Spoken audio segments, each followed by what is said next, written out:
নমস্কাৰ বন্ধু বান্ধৱীসকল, পুনৰ গ্ৰেড 4 পোষ্ট মুকলি হৈছে আৰু পোষ্টখিনি ক'ৰ পৰা আহিছে আৰু কিমান পোষ্ট আহিছে সকলোখিনি জানিবলৈ আপোনালোকে ভিডিঅ'টো শেষলৈকে চাই থাকিব।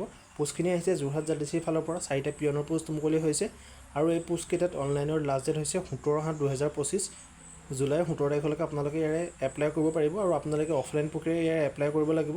আৰু ইয়াতে পোষ্টটোৰ নাম হৈছে পিয়নৰ পোষ্ট আৰু ইয়াতে আপোনালোকে দেখিছে ডিষ্ট্ৰিক্ট এণ্ড ছিজন জুডিচ যোৰহাট, ইয়াতে যোৰহাট জাডিচিৰ ফালৰ পৰা পোষ্টকেইটা আহিছে আৰু আপোনালোকে পোষ্টকেইটাত এপ্লাই কৰিবলৈ হ'লে আপোনালোকে শিক্ষাগত অৰ্হতা 8 পাছৰ পৰা হায়াৰ ছেকেণ্ডেৰী পাছৰ সকলো কেণ্ডিডেটে এপ্লাই কৰিব পাৰিব। আৰু আপোনালোকে ইয়াতে এপ্লাই কৰিবলৈ হ'লে আপোনালোকে এজন ভাৰতীয় নাগৰিক হ'ব লাগিব আৰু আপোনালোকে এমপ্লয়মেণ্ট এক্সচেঞ্জত ৰেজিষ্ট্ৰেশ্যন কৰা হ'ব লাগিব। আপোনালোকে এমপ্লয়মেণ্ট এক্সচেঞ্জৰ কাৰ্ডখন আপোনালোকৰ লগত লাগিব আৰু এডুকেশ্যন কোৱালিফিকেশ্যনৰ সকলোখিনি ডকুমেণ্ট আপোনালোকে ইয়াতে দিব লাগিব। আৰু আপোনালোকে এপ্লাই কৰিবলৈ হ'লে এখন যিটো এনভেলপ আছে, এনভেলপত আপোনালোকে শিক্ষাগত অৰ্হতা সকলোখিনি ডকুমেণ্ট জেৰক্স কৰি চেল্ফ এটেচ কৰি আপোনালোকে এখন বায়'ডাটাত ফৰ্ম ফিল আপ কৰি আপোনালোকে যিটো যোৰহাট জাডিচি অফিচ আছে তাতে আপোনালোকে জমা দিবগৈ লাগিব। আৰু আপোনালোকে 17/7/2025 আগতে আপোনালোকে এই এনভেলপটো নি যোৰহাট জাডিচি অফিচত জমা দিব লাগিব, তেতিয়াহে আপোনালোকৰ ফৰ্মখন তেওঁলোকে ৰিচিভ কৰিব বুলি ইয়াতে লিখিছে। আৰু বয়সৰ কথা ক'বলৈ গ'লে 18 পৰা 40 বছৰ সকলোখিনি কেণ্ডিডেটে ইয়াতে এপ্লাই কৰিব পাৰিব।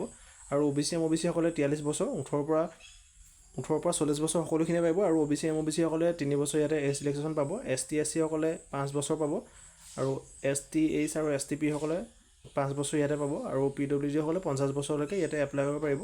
আৰু ডকুমেণ্টখিনি আপোনালোকে গম পালে। আৰু ইয়াতে পে স্কিলৰ কথা ক'বলৈ গ'লে 12,000 পৰা 52,000 আপোনালোকৰ ইয়াতে পে স্কিল ৰাখিছে আৰু গ্ৰেড পে 3,900 টকা ৰাখিছে। আৰু কেটেগৰী ৱাইজ ইয়াত পোষ্টখিনি ভাগ কৰি দিছে। আনএজেবল 2টা আছে, ST আৰু STHত 2টা আছে। আপোনালোকে এই পোষ্টকেইটাত এপ্লাই কৰিব পাৰে যদি ইণ্টাৰেষ্টেড হয়। তো ভিডিঅ'টো আছিলে ইমান এটা হয় ইনফৰমেশ্যন। যদিহে ভিডিঅ'টো চাই ভাল পালে তেতিয়া লগৰ বন্ধু বান্ধৱীসকলক ভিডিঅ'টো শ্বেয়াৰ কৰিব আৰু এনেকুৱা ইনফৰ্মেটিভ ভিডিঅ' পাবলৈ আমাৰ চেনেলটো ছাবস্ক্ৰাইব কৰি ৰাখিব। ধন্যবাদ।